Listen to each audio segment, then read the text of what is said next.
Welcome back to the WeMaple video show. Today we're here joined with Karlo Keet, creative artist from Vancouver and spiritualist. Welcome to the show, Karlo. Thank you. Thank you very much. Glad to be here. Yeah, absolutely. How'd you get here? What's going on in Calgary for you this week? Working for you. It all started with a call on Saturday and say, hey, why don't you come over? And you're like, all right. So I packed up, came here, gave my letter of resignation to my other employers, and here I am. Yeah, exciting. And yeah, you've been kind of behind the scenes with WeMaple for quite some time now. What's that been like for you being in Vancouver? And, has it felt like you've been a part of the team? Yes, it feels like it. Like, it just felt like on my end, it felt like a bit of a side hustle while I was like doing my full-time job. And all of a sudden, the side hustle became the full-time job. So it's like, oh, I'm coming in Calgary. So it's like, and the timing here with the snow, because a couple of weeks ago, I thought to myself, I don't think I ever want to experience winter in Calgary again. And guess what the universe did? We're here. I'm here. And it's like -9 out there. So it's like, oh, wow. I thought I would never experience this ever again. But here I am. Oh, wow. We had an interesting experience with an Uber the other day. Oh, yeah. Like, I don't know what was going on with that.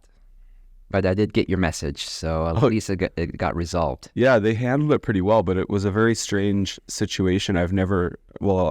Just to properly tell the story, we're getting an Uber in a 3-minute ride that's usually $9. And the surge pricing, it was $23 jump in price. So 2.5 times what it normally costs. We get in this Uber and he starts driving the wrong direction. And I, from my recollection, just said, where are you going, dude? And then he drove further, strangely, in our neighborhood, did a U-turn, drove back to the office and told us to get out because he didn't like my attitude. How is that rude? Like, I don't get that. Maybe the tone, like I know sometimes when I say dude in a certain way, it can be a little condescending because it kind of like, what are you doing, dude? Like, but I was annoyed because I'm like, you're the Uber driver. You have the map on your phone. So maybe that annoyance came through. Like I really did some looking after that situation that maybe it was an offensive tone and he was a sensitive person. Yeah. Who knows? Uber handled it well. I sent a message and they refunded the fare. Yeah. So what else have you been up to this week? Being here at the Business on Camera office, helping us with WeMaple. Also, like, getting Maple Minutes out. And just helping out around here, around the office. What is a Maple Minute? A Maple Minute? Well, for me, the way I'm looking, when I'm looking through the video, I'm looking for something like inspiring that really stands out. How did they get through life? What is there anything they want to share about their experiences and anything to share with the audience about life and what they've been through? Anything that's inspiring is what I'm looking for. Yeah, fantastic. Well, the viewers can look forward to a whole wealth of Maple Minutes coming in hot thanks to your editing. So thanks again for your support on that. So creative artist, you've got a lot of different skills, which is something that at WeMaple, we really value people that have multiple hats, especially in the creative kind of space. Where did your creativity start coming up and how did it kind of go into multiple disciplines? Well, I can trace it back to like my childhood. Like, what I get for Christmas, for my birthday, like set of paints, crayons, chalkboards, stuff like that. Little whiteboards, and I would start like drawing on there. I start doodling on paper. I even created my own little characters when I was like 5 or 6, and then I created onto different types of drawings. I had all these creative ideas in my head. And then fast forward to when I was like a teenager, I had all these crazy comic book character ideas, pretty zany stuff. Like, it was just crazy. You could talk to some of my really close friends from school about that. And then come high school, like I did photography, and then I even operated like a single color, like offset press and creating business cards and stuff like that. So I learned how to do offset printing and photography and darkroom development. And then come graduation, I ended up being in IT because with the Y2K and all that stuff. This was back in like 97, 98. The Y2K, like Yeah. the decimal place, the world's going to end. Yeah, set on exactly. computers. Yeah. Yeah, it's like my mom's like, why don't you be a computer technician? Go to this school. I'm like, okay, it's probably more than being a creative director or whatever. So like, okay. So I did the computer technician course and studied how to fix computers and stuff like that. And then after that, I worked for a couple companies. One of them was bought up by HP back in 2006. And then I realized, I wasn't really making much being in the computer field. So I decided to go, rather than being in a thriving industry, end up in a maybe possibly a dying industry in print. So I took a graphics course at SAIT for 2 years, diploma, and then I learned stuff like graphic design, Photoshop, web design, and like all the elements of printing, like from graphic design and pre-press, press, post-press, and yeah. So those I've covered those in school, and then after that I started working at various print shops, and especially here in Calgary for 11 years I worked at Black Press in their pre-press department, and then after I moved to Vancouver, then I worked at a few shops, and now here I am. Yeah. Got that. And then what about your spiritual journey? You've defined yourself as what you call a spiritualist. Mm-hmm. Is that, do you have certain powers, or have you done a certain amount of research? Have you had certain experiences in your life that have made you a spiritual person? What's that sort of encompass for you to be a spiritualist? I think it's from my upbringing, because I was raised Catholic, and then I remember seeing these books like Chantomatics and Psycho-Cybernetics on the bookshelf, and then I think it was my dad who told me, like when I was just a baby, he somehow, this is back in the late 70s, that he tapped into some kind of healing energy, and was able to heal a birthmark on my back and a growth in my mom's face, and it just disappeared. And the thing was, like, he never talked much about it, but he was actually, the reason why he stopped it was because he was scared, because he didn't know anything about this stuff. And that got me intrigued. So I did some looking, some researching, and I found Reiki. So this was back in 2001. So I did some research on Google, looked up Reiki Calgary, and then next thing I know, I saw this Reiki teacher on the first link on Google. So I clicked on that. It's like, hey, you teach Reiki? Sure. Come to a Reiki show and give you a demonstration. All right. So come May 2001, I go there. I get Reiki treatment done. And what's interesting is that I had like knee pain on my way there. It's like, why is this knee pain coming all of a sudden? I go there, I lie on the table. They do the work on me. Next thing you know, I'm like, oh, wow, the pain's gone. It's like I feel better now. So it's like, yeah, it just changed me. It's like, wow, this stuff actually works. So I registered for a course, and then the next 2 weekends later, I end up taking levels 1 and 2, and then practicing at different Reiki shares monthly. And I want to go back to something you said, which was that there was a birthmark and then it was removed. Yeah. Was this something that you had performed, or something my dad? You saw your dad? It was when I was young, a baby. Like a brown, like a shaded kind of, like a large freckle. Yeah. Was on someone's back. On my back. And it was removed. Yeah. Well, that's pretty impressive. Yeah. And I like have no doubt in my mind that happened. So yeah, you've obtained some form of powers through your family lineage. Do you know anything about going further back in your family line, but your grandparents, or any sort of other connection to spirit through that? I don't. I'm just trying to think here. Not so much on my dad's side, but I know on my mom's side, like, she can see spirits and stuff like that. And I remember when she told me a story when she was young, like she was sick, and then I guess some witch doctor came to help her out. And then I'm not sure if it was in that same time period, but then she was saying she keeps seeing this person out on the farm field, this ghost or something, somebody waving, and I realized it was her grandfather. And I was trying to point to like a silo or something like that.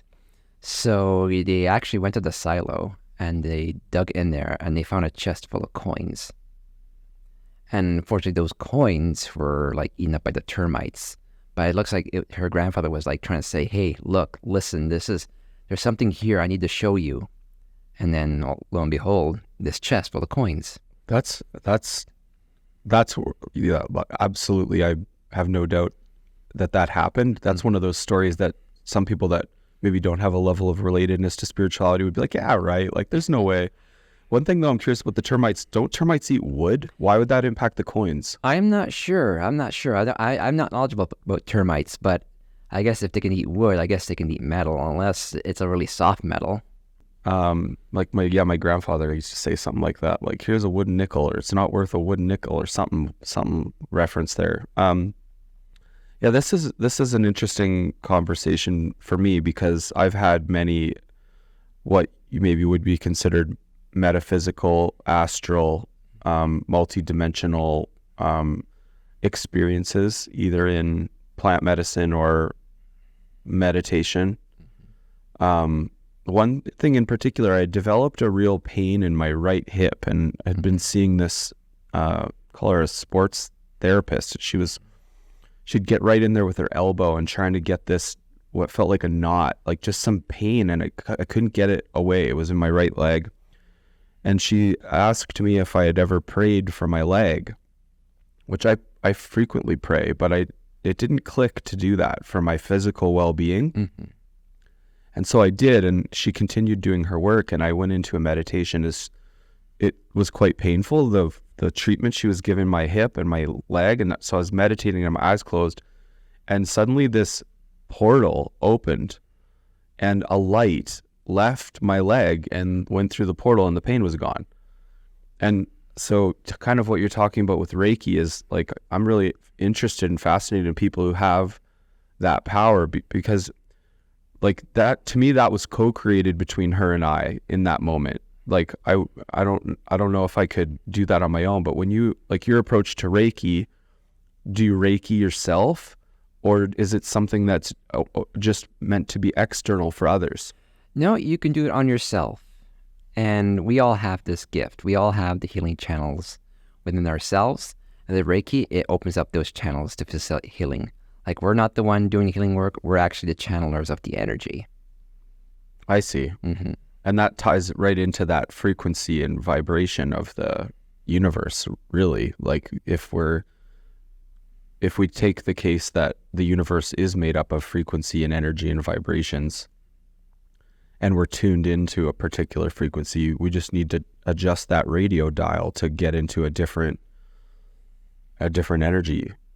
Mm-hmm. Yeah, it's like, when you get the attunement, and then it basically attunes you to that frequency of healing, which then goes through the crown, and then goes through your hands here. It also goes through your feet. So yeah, so basically you can do hands down or hands above the recipient, and just when you're on the massage table or sitting on a chair, or also distantly as well. So you don't have to be physically present with them to do the healing. You can also do it from a distance.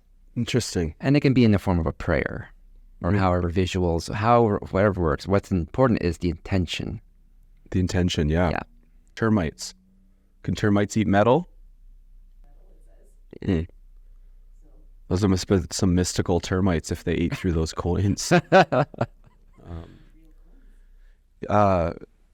Yeah. Well, what are you excited about creating in the future of your career? Oh gosh, put my mark out there. Like, I feel like, working with you, I feel, Gary V. Yeah, he has this guy named D-Rock, who's like his camera guy, and that's how I feel being around you. It's like, I'm D-Rock. Okay. Creating some really cool stuff. So that's what it feels like right now. That's very cool. Mm. That's funny. There's another entrepreneur that I follow that I quite admire, and his name's Rob Deerdick, and he calls himself Robbie D. And he's made this comment the other day, and he was like, Robbie D and Gary V, and then there was a third, and then I was like, fucking Matty Key, like it rhymed with the. I was like, I want to be a part of that crew. Those guys are so influential, but just what they've achieved in their business careers, I think, is so impressive to be committed entrepreneurs that fulfill on their goals. And Rob Dyrdek especially, he talks so much about his health and his well-being. And one thing that unlocked his success was hypnosis. And back in the late 90s, he met a hypnotherapist that gave him some training in that area. And then he talks openly how he has used those tools in his business career to use your thoughts to control outcomes in the external world. You were saying about AI accessing a certain frequency in a meditation. Well, tell me more about that. Okay. Well, it was through a mutual friend of ours, and I looked up the app for the AI on my phone, and I'm thinking to myself, I just got called to like, what happens if I put this in? Like a journey to higher consciousness out in the cosmos was my prompt, and then I added stuff to it. And next thing I know, I see like it generated like all these alien beings and stuff like that. So it's like, oh, interesting. It's almost, and I had it set to like a water, or like not water, but oil painting style. So just to add kind of like that, almost kind of like that retro sci-fi art from like the 1560s, kind of sorta. But with that kind of oil painting feel. So I started journaling all these images and like, oh, cool. And for like weeks, I was like journaling all these images of like aliens and planets. And I think one big one I created was like, I call it the Wheel of Knowledge. And it's like, it's like this golden wheel, and it has all these people and different beings in this wheel. And I feel like they're like sharing knowledge and information with each other. That's very interesting to me. Mm-hmm. So am I understanding correctly, like, was it you typed that into a ChatGPT prompt and then it gave you images in ChatGPT instead of text? It was a different AI app. Okay. Yeah. That spits out images, not just text. Interesting. Because when you think about intelligence just in general and what intelligence is, or whether that's conscious intelligence or not, and even that's a distinction that I don't quite fully understand. Like, what actually makes consciousness? Is it the awareness that you're intelligent? Is what, like, there's a lot there to kind of play with. But you think about aliens, and like, because of Hollywood, you frame, or for me, like, I've framed like it's a physical kind of alien gray being, which may or may not exist, which I think I maybe have seen in some other realm.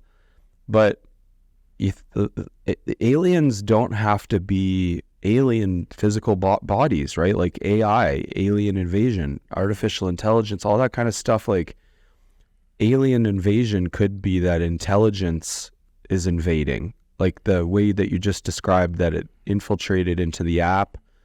Like, an alien invasion could actually be what we're experiencing right now with AI's integration into human beings, that it will be in your body. Like, what does that mean? Or like, what kind of comes up for you when you think about the idea of alien intelligence and artificial intelligence?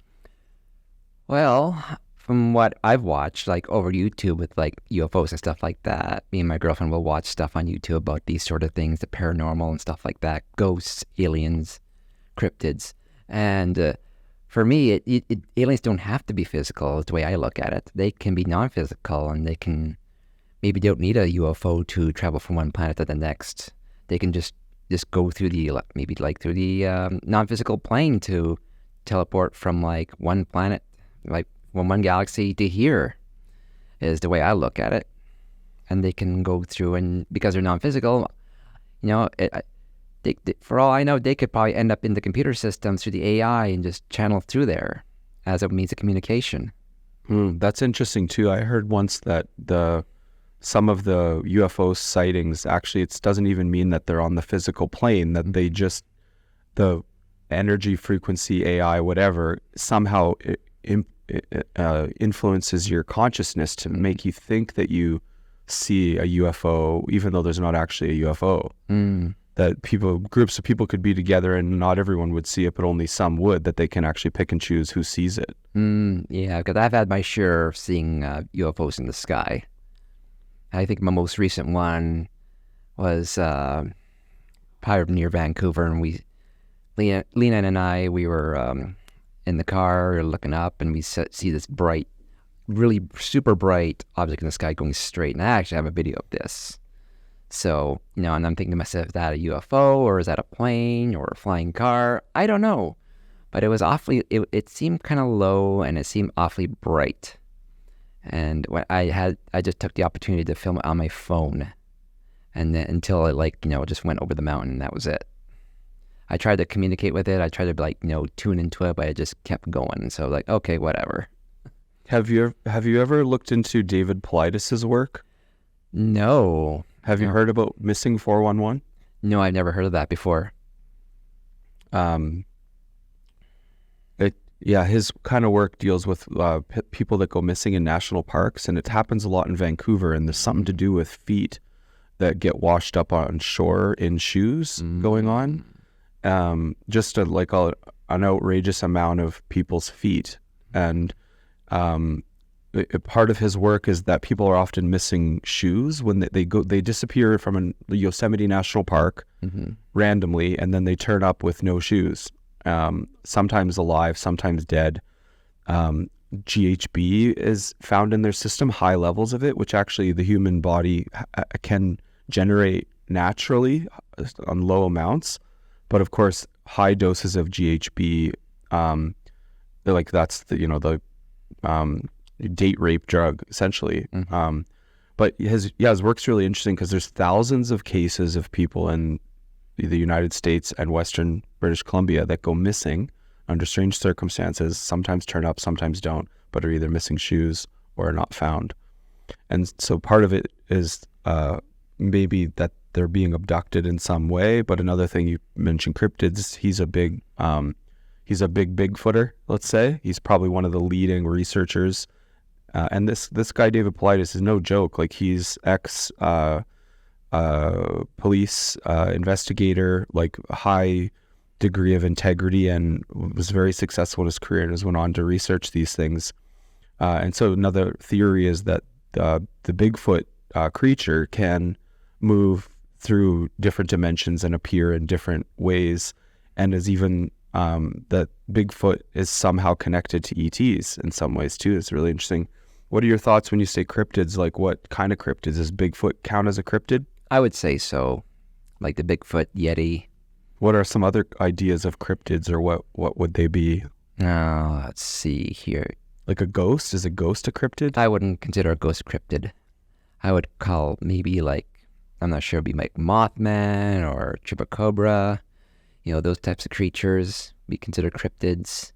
But at least, I would consider Bigfoot like a cryptid for sure. And then you have what other creatures could I think of? Oh gosh, I know there was I'm not sure if Jersey Devil would have been considered a cryptid back in over 100 years ago, but yeah, but I strongly believe there's definitely stuff out there. You take your nutrition very seriously and your diet. How does that connect? Well, firstly, what's your kind of routine or regimen around that? And then secondly, how does that connect to your spirit and your access to your powers and maintaining a healthy physical body through nutrition? We, Leah and I, we follow Anthony Whelan, the medical medium, through his books and his protocols. So it's very clean eating, plant-based foods.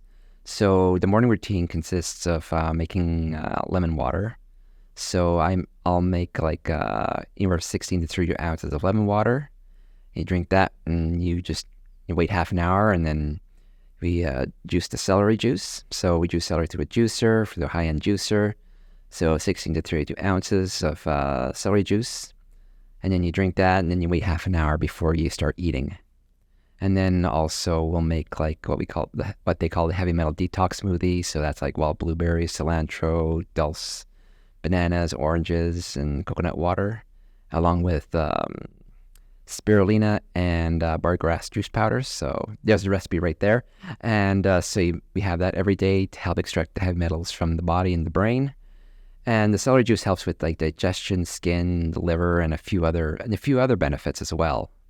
Sounds like a maple minute right there. Yeah. The celery, a secret for male porn stars is stalks of celery. Found out recently. I don't know why my algorithm was showing me that, but it popped up on Instagram. Another Maple Minute there. Yeah. Well, where would you like to carry on for the remainder of our conversation? What have you not said that you'd like to say, or what would you like to explore as we continue on our dialogue today? Well, first shout out to my girlfriend Lena Wong. Hello, I love you. I'll see you back in Vancouver. So, oh, that's 9 views on this episode now. Yeah. Yeah. So, oh gosh, what else could we talk about? Let's see. Well, let's see. Now we're talking about meditation and your thoughts and stuff like that. Like for me, like back to that discussion. For what I've been doing recently was been with a group of people and do like Silva Ultramind, which is consisting of, well, let me describe it first. It's developed by Jose Silva before he passed on.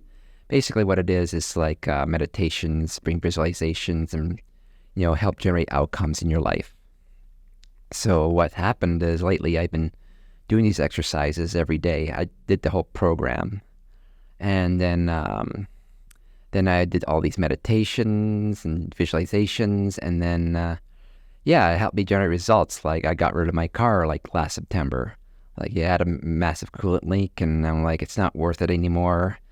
And I feel like it's time to move on, and I'll get a new car in the future. And next thing I know, it got towed away. Like I was worried about how the tow truck was going to get to the like parking level, because it's a like high-rise unit, and how that was all going to pan out. But then it actually worked quite well. We actually got the car going up to the parking levels and onto the tow truck, and then I got paid for it. Like I got some money out of the car, and that was it. And I was like, wow, this stuff actually works. So I didn't have to worry about how everything was going to work out. It just worked out. And then I was also doing the exercise and how I can further my career and generate more income, and the results were well, I ended up having to what did I do? Have a couple little graphic design opportunities, and then our call last Saturday. So things are really unfolding. Like everything's unfolding, and I'm like being in the flow of everything right now. Yeah, that sounds like manifestation to me. Intentional thought leading to external generation of result. The whiteboard right there, I wrote on that whiteboard about 100 days ago what we were going to do with WeMaple, and it has fulfilled on itself. These things, they take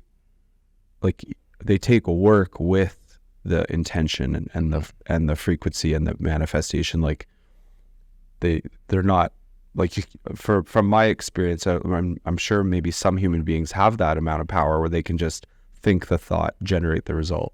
But for me to think the thought, there has to be a structure in place in order to fulfill on the actual result. But it's interesting that you're doing that Silva work on your end, and then we did this work on this end. And so you being here in Calgary is, I think, kind of a co-generated, like both of us were doing certain work in the frequency, and then it just sort of worked out in that way.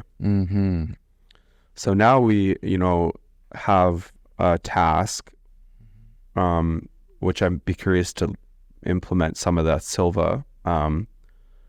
But you've fulfilled on your, or you will fulfill on your kind of first week contract at WeMaple, this week, and now you're going back to Vancouver, and like we talked about, we need to co-generate how you're going to continue to earn an income through WeMaple.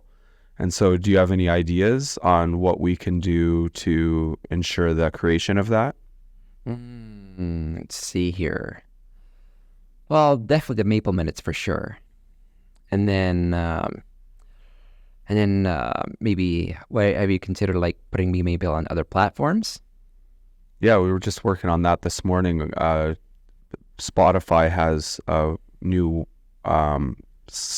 a new tool or experience where it's video and audio. And so WeMaple is really going to distinguish itself on Spotify as a podcast essentially, but a video show as we've generated here. So yeah, other platforms. What we've learned this morning through that is it's not like a snap your fingers, earn income from that, right? From any views or anything at the state that it's in, as far as maybe we'll get 11 viewers on this one. So there's no income there. We need to hustle on the brand partnerships. So yeah, what's your experience with email marketing? Email marketing? Well, let's see here. Well, I did take this program with regarding CDAP early this year. So I got to learn kind of like a generalized idea about email marketing and CRMs and stuff like that. And another thought I think of is reaching out to other businesses as well. Actually, when I was on the plane, waiting to board the plane, I talked to this business owner. He's like some sort of like agencies, and I looked at his card, and there's like stuff about energy and stuff like that. So maybe that's a potential person to talk to. I have his contact info. Sure. Yeah. What we can do, where there's a degree of certainty, is we have a list, and on that list is about 2,000 of groups, companies, and leaders that we think would fit in our WeMaple documentary series. And so, throughout, as we carry on for the rest of the day today and sometime tomorrow, we'll get set on what we need to execute on, which is sort of a threefold outreach. The first is cold email, which is sequenced. So there's 5 or 6 touch points over the next 5 or 6 weeks, then hold until like middle of January. And then the second is LinkedIn DMs, which have proved to be highly effective and then the third is phone calls. And so today we'll examine the list and put a structure in place to have you have something to do when you get back to Vancouver. And those 3 things are a very high priority for us. And we'll get you set up with the tools that you need in order to support us in executing on that. Got it. Thank you. All right. Well, thanks for coming on today, Karlo. Well, thank you. Thank you for inviting me to be on the show. Yeah, you got it, man. Okay. All right. Peace out. Thanks.